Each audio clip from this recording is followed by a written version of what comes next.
Open door, and every road I've taken led to my regret. And I don't know if I'm gonna make it. Nothing to do but lift my head up to you. I look to you. After all my strength is gone, in you I can be strong. I look to you. I look to you. And when melodies are gone, in you I hear a song. I look to you. When the levees are broken, my walls have come crumbling down on me. When the rain is falling, defeat is calling, I need you to set me free. Take me far away from the battle. I need you to shine on me. I look to you.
And that is a song originally sung by Whitney Houston, I Look to You, which is revised by Sela.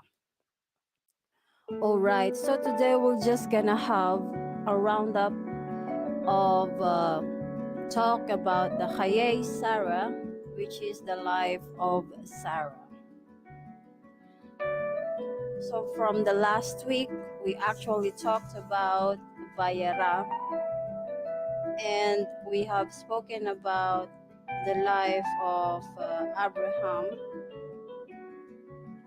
and how is faith has a big role when it comes to our community, to our family, and to the changes that we actually can do in our lives. So today we're just gonna do some talk. What is the thing that we have to consider when it comes to the life of Sarah? What are we going to learn from it?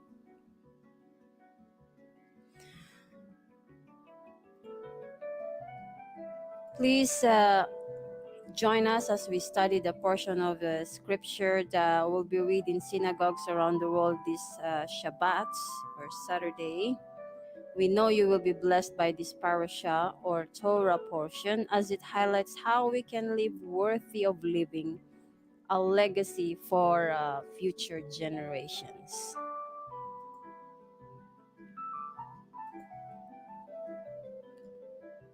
So this week's parasha, CHAYEI SARAH, the life of Sarah, begins with the account of her death at age 127 and tells how the first great matriarch, or the mother of faith of the Jewish people, was buried in the cave of Machpelah in Hebron, a burial site which Abraham had purchased from Ephron the Hittite for 400 shekels of silver, found in Genesis 23:1-20. Since the account of Sarah's death is given just after the account of the near sacrifice of Isaac, some of the sages link the events together, suggesting that the shock of the loss of her beloved son at the hand of her husband was just too much for her to bear. After Sarah was buried in Hebron, Abraham sought a wife for his son by commissioning his servant Eliezer, whom Abraham had originally thought would be his hire. Remember that in a former account in the chapter, Abraham was so worried that he don't have a hire, which he thought Eliezer was going to get all the things that he possessed. But this time, God actually has a plan for his life, that they had given them a son. And this is the account, which is the role of Sarah in this chapter. And what kind of life do we have, or we as women, what are we going to learn from the life of Sarah? Most of us know her just because she's the wife of Abraham. And many of us just think of her as a good example, who in this account laughed about God telling her that she will have a son, and planned that she have to give Hagar to him, and she made her plan B. And today we will discuss the true meaning of her life. Sarah is the only woman in the Bible to have a parasha named after her. Have you ever thought of that? Have you ever considered that for once? Or if you are new to the Jewish concepts of reading the Bible, every week there is a parasha or a portion to read every day, and sums up every Shabbat. So Sarah is the only woman in the Bible to have a parasha named after her. What an honor! All other biblical characters that parashot are named after are all men. They are called Balak, Pinchas, Korach, Noah, and Yitro. This underscores how important the matriarch Sarah is to our faith. So why is she so important to us? What was her example? Her example is actually a guideline for all the wives in the whole world to those who are believing. These are for those women who look over or who are believing that faith within them plays a big role in life. I speak very, very generally for those women who are actually considering to be a good example for the children.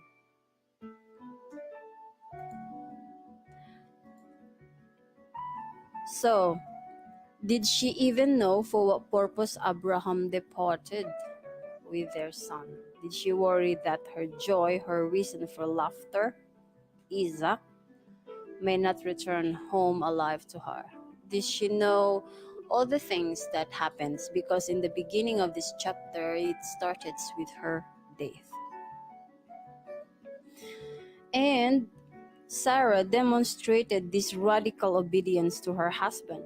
That is something that we all have to understand, because in all of the accounts of the Bible, we could see that Sarah was the good example of a good wife.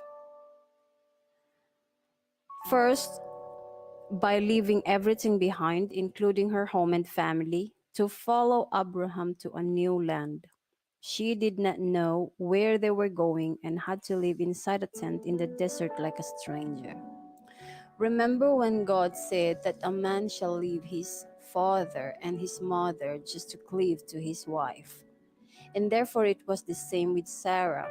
She also had to leave everything behind and to come along with her husband to continue the journey that they both will build and the home that they will start.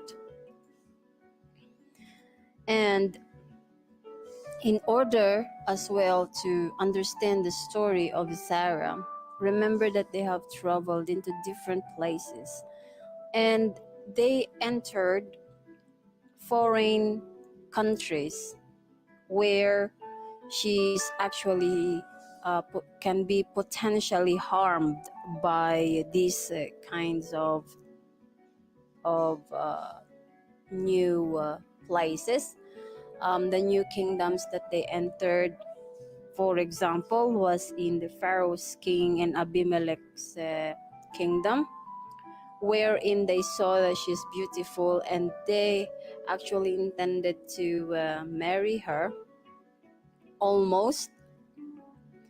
But clearly, God was so wonderful to not allow them to harm her. And God gave an insight. Do you think that Sarah knew for a certain that in her love to Abraham, she even have to protect him to become her brother? But I believe in this way, in my own opinion, that it's not about her trust to her husband, but it's her trust towards God, that she was not overlooking about the situation they are into, but trusting that God will still provide for them whatever may happen. And that's what exactly happened to them. Because God said in a dream, "Yes, I know that you did this in the integrity of your heart, for I also withheld you from sinning against me. Therefore, I did not let you touch her." This was found in Genesis chapter 20, verse 6. And to whom does God speak this to? Of course, no other than the king of Gerar, to touch, not to touch Sarah. So there is only one way that Sarah could have walked in such radical obedience, and that is through absolute faith and trust in God. Remember also when Sarah had denied the son of Hagar to become the heir of Abraham, and Abraham was actually saddened due to the message of Sarah to dispose Hagar and Ishmael, not to kill them but to send them away. It is because that Sarah trusts God. She trusts God that the higher or the right position should come to Isaac. And this is the role of every mothers in every families to lead their husband and to be obedient to their husband, to be obedient and to be helpful to their husband when it comes to the spiritual matters, and even to guide their husband when it comes to some subjects in their family. And you can notice here that these two, Abraham and Sarah, did not involve outsiders in their family to meddle on how they would raise the children because of their faith. Their faith was their guidance on how they would raise their children and how they would bring up the children to become godly nation or to become godly people. Their child was only Isaac. But what happens here is, if you look at the end of this chapter of this reading, you can also see that Ishmael and Isaac, it was actually spoken the name first of Isaac and then comes along Ishmael at the second, because the Bible pronounces the chosen one first. And what does that mean? This also means that the sending away of Sarah from the beginning, when the boy was young, when Ishmael was little, was to actually fulfill what God was given in purpose. Now, we can understand as a mother that we have a very big role for our children to grow as a respectful children towards other people and towards the community. As a mother, I can say that Sarah had given her big role, or she had given a good example on how to become a mother for all the mothers. As an example, she have given us a good insight how we can become a good bearing mothers, so that our children will become the fruit of our labors. And to that teaching, I would like to add that her faith had led an enormous blessing to her young spring, to her generation after her. All right. So now, I would like to encourage you that as a mother, I hope that you are looking after the welfare of your children and of your family, that you are looking after their spiritual life. It is important for a child to have a hold on and understanding to the spiritual matters of this life, so that their mind will walk into the right way and that their feet will follow the right path. And as a mother, we also have the role on how our child will be formed in the future, if they will become religious, if they will become very harsh, because we are much more closer to the children. The children are just looking after on what they see on their parents and their father or in their mother. Therefore, our role as mothers are also huge.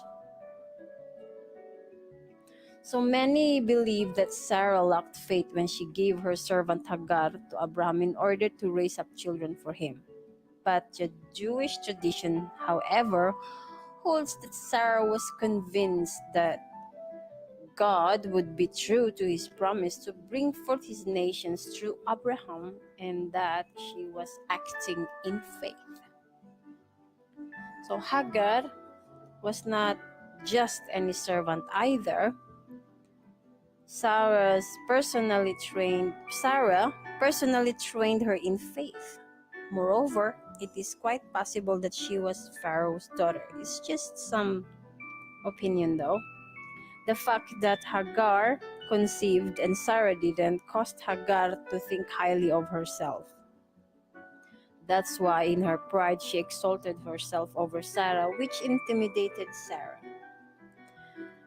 But Sarah, knowing her position as the original wife of Abraham, she actually acted in faith. It's not that I'm condoning, it's not that we're not talking here about having an extra wife, but this only talks about the identity of Sarah. Her identity does not rely on what others had told her. She was intimidated by how Hagar behaved, but she knew where she stands. And I want to encourage every mothers out there to have this kind of understanding of who you are in God. Do not allow your emotions or your feelings to mislead you in jealousy or in any sort of behavior that are not godly. And so that's the roundup about the chapter of Sarah. And I hope that you actually have learned.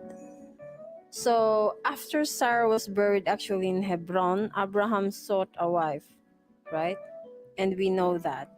So for this cause, we know as mothers that our faith, our prayers, and all our efforts will come into its purpose on the right time when God brings it in his own time.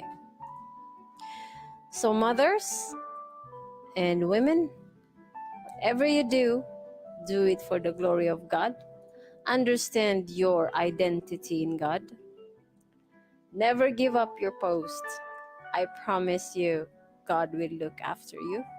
God will provide for you everything that he had promised in your life. Just understand that your identity, once you are blessed, it will never be taken away from you. Act in faith and never be moved. Never be moved. All right. So before we end this stream, I would just like to share you a song. And I hope that you will be blessed. This song means new tomorrow in my language. And it is sung by Vendetta featuring Luna. This is in Tagalog.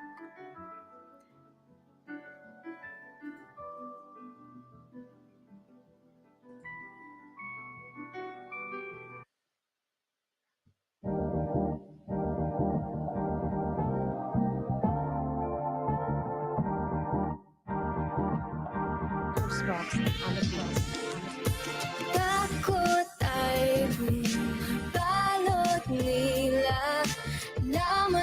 kahapon.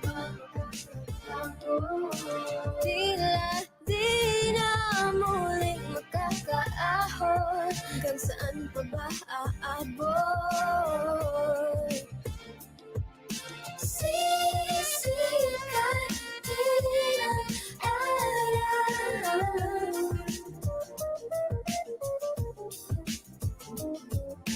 dahil bukas ay matatag na.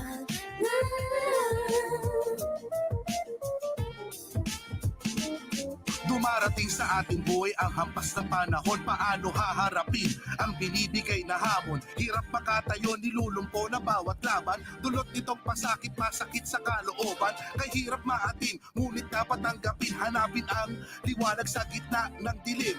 Handa kong tumawid kahit makipat ang tulay, dahil busilak na damdamin ang taglay ko at gabay. Sisikat din ang araw,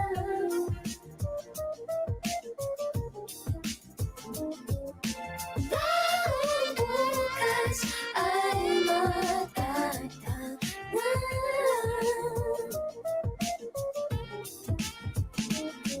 Mga tina mo na sugat ang nagsisilbing lakas. Lahat ng di naranas, alam na may wakas.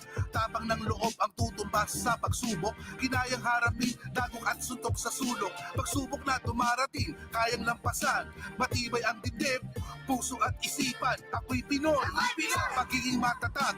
Hindi magpapagilag, Diyos ang aking kalasag. Kumapit sa langit, subukang manalangin.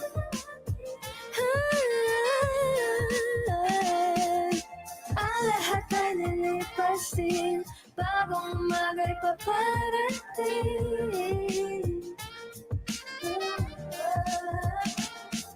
Sisikat din ang araw, Sisikat din ang araw at sa mga pangarap ay hindi aayaw.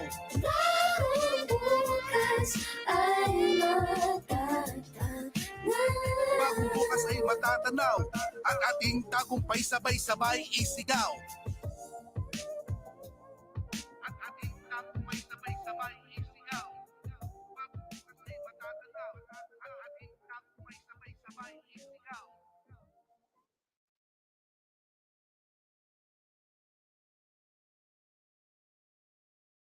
I've been climbing my whole life, and I'm only at the bottom of the mountain, at the bottom of the mountain. Rising up from my feet in the daylight, rising up into the clouds, and out of my sight is the height of that mountain. Oh, my hands cannot reach, and my mind can't comprehend, but my soul is gonna get there one day. No, my hands cannot reach it, and my mind can't comprehend, but my soul is gonna get there one day. Lord, these shoes are gonna need some help, so we can make it to the top of the mountain, to the top of your mountain. Man, if we have gone before us with a habit of faith and courage, and they'll meet us at the road's edge. Well, my hands cannot reach it, and my mind can't comprehend it, but my soul is gonna get there one day. One day. No, my hands cannot reach it, and my mind can't comprehend it, but my soul is gonna get there one day. Yes, yes, I think I will.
get there one day. Though my hands cannot reach it, and my mind can't comprehend it, but my soul is gonna get there one day. Get there one day.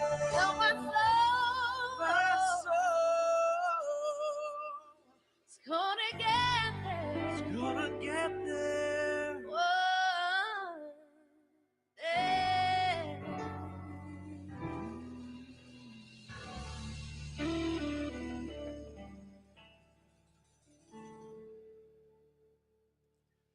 That is the song from Selah on the Mountain. And that's it for this Shabbat stream. I hope that you will have a wonderful week ahead of you. And for our next reading, it will become, oh, I forgot. But next week we will have the reading, and for the Saturday, I will just hope to see you. And we have CHAYEI. So next week will be Toldot. Toldot means generation. So we will talk about the generations next week. That will be found in Genesis chapter 25, verse 19 to 28 chapter to verse 9. All right, everybody. I hope that you have had a good life in this live radio channel. See you again, and God bless. Don't forget to pray, and you will succeed.